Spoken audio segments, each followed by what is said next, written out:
राजाचा एक पुत्र तुझ्या एक पुत्र सुभेदाराचा.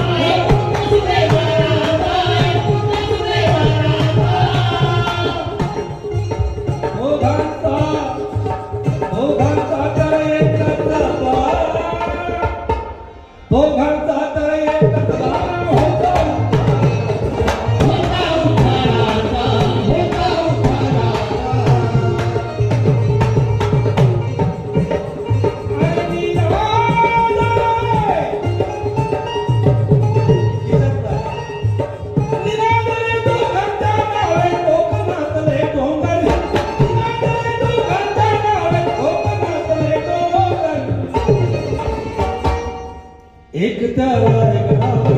एक तारा